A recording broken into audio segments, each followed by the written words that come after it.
सुरुवातीलाच मित्रांनो, राज्याच्या राजकारणामध्ये खळबळ उडवून देणारी अपडेट सध्या समोर येत आहे.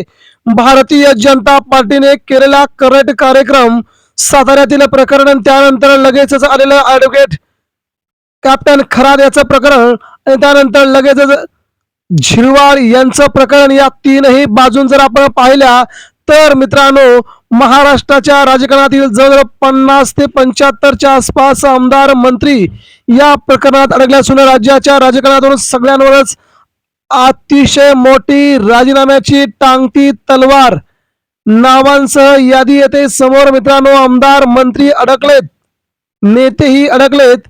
नेमक्या या प्रकरणातून कसं निघायचं बाहेर कुणालाही समजेना. मात्र उद्धव ठाकरेंची शिवसेना आणि भाजपा आता होते प्रचंड आक्रमक.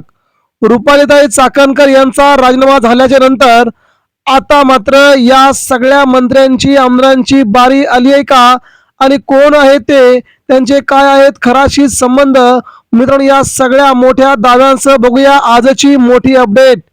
राज्याच्या राजकारणामध्ये आता वेगवेगळ्या घडामोडी दररोज वेगळ्या स्वरूपामध्ये घडताना आपण पाहतोय.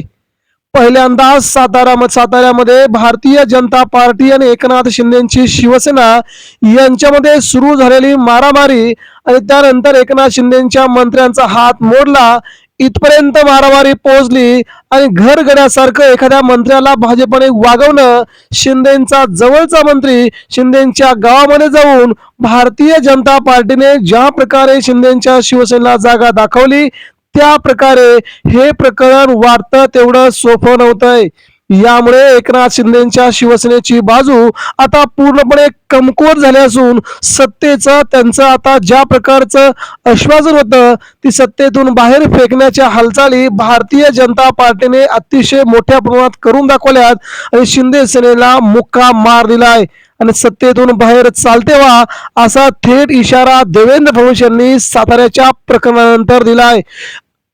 राज्यातील जवळजवळ 18 महानगरपालिका, त्यानंतर 16 जिल्हा परिषदा यामध्ये भारतीय जनता पार्टीने एकनाथ शिंदेच्या शिवसेनेला सोबत न घेता स्वतःच्या बळावरती ते आपले जिल्हा परिषद अध्यक्ष, महापौर बसवलेत.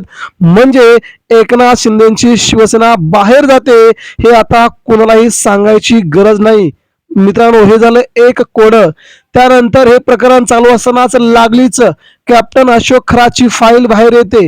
फाईल मध्ये अनेक नेत्यांचे फोटो बाहेर येतात, त्यानंतर व्हिडिओ बाहेर येतात.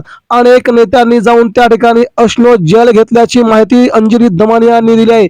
त्यामुळे 50 ते 75 आमदार आहेत, त्यांची हेलिकॉप्टर, त्यांची विमानं त्या ठिकाणी जात होती, त्यांच्या गाड्या जात होत्या आणि कॅप्टन खरातला भेटून त्या प्रकारचा जेल घेऊन येत होत्या असा रोखठोक आरोप अंजली दमानी यांनी केलाय. मित्रांनो, हे जर खरं असेल आणि जर हे कोडं उलगडलं तर मात्र महाराष्ट्राच्या राजकारणामध्ये देवेंद्र फडणवीस यांनी सगळ्यात मोठा राजकीय गेम केलाय. तो अजित पवार गटाचा आणि एकनाथ शिंदेच्या शिवसेनेचा, हे म्हणायला भरपूर वाव आहे. हे देखील तेवढं सत्य. आता दररोजच्या दररोज कॅप्टन अशोक खरातची वेगवेगळी प्रकरणं बाहेर येत आहेत. मित्रांनो, काही नेत्यांच्या संबंधित, काही मंत्र्यांच्या संबंधित आणि काही अतिशय बड्या धेंडांच्या संबंधित ही प्रकरणं बाहेर येत असतानाच राज्याच्या राजकारणावरती त्याचा मोठा पगडा आहे. असे नेते देखील इथे या संपूर्ण प्रकरणामध्ये गुंतल्याची महत्वाची अपडेट देवेंद्र फडणवीस यांनी विधान भवनामध्ये दिल्यामुळे राज्यात नेमकं चाललंय काय असा प्रश्न सध्या विचारला जातोय. मित्रांनो, तिसरीकडे लगेचच झिरवाळ यांची फाईल ओपन होते. झिरवाळ्याचे एका तृतीयपंथीयांशी संबंध, मुंबईमध्ये मंत्र्यांच्या बंगल्यावरती काय चालतं, अशा प्रकारच्या सोबतच्या राजकीय पक्षाला बदनाम होत असताना भाजप मात्र त्यांच्यावर तुटून पडते. मित्रांनो, सांगायचा भावार्थ एवढाच आहे की आता भाजपा स्वबळाच्या दिशेनं निघाली आहे. उद्धव ठाकरेंना जवळ करून इतर 2 सहकाऱ्यांना सत्तेच्या बाहेर कशा प्रकारे फेकायचं याची जणू भाजपने तयारी सुरू केल्याचं जाणवतंय. आणि हे एकामागून एक घडलेली 3 प्रकरणं सांगतायत की एकनाथ शिंदेची शिवसेना, अजित पवारांची राष्ट्रवादी सत्तेच्या खूप लांब जाऊन राहिली आहे आणि इकडे मात्र भाजपा स्वतःच राज्य प्रस्थापित करत महाराष्ट्रावरती स्वतःचं राज्य निर्माण करते. मित्रांनो, यामध्ये बरेच नेते आढळलेत, त्यांच्या नावांची यादी देवेंद्र फडणवीस यांच्याकडे. ते म्हणाले की लवकरच मी यादी सांगेल, मात्र वेळ आल्यावरती. मित्रांनो, यामध्ये फडणवीस यांना नेमकं काय सांगायचंय, लवकर समजेल. मात्र महाराष्ट्राचं राजकारण वंगाळ झालंय. दादांचे शब्द खरेत.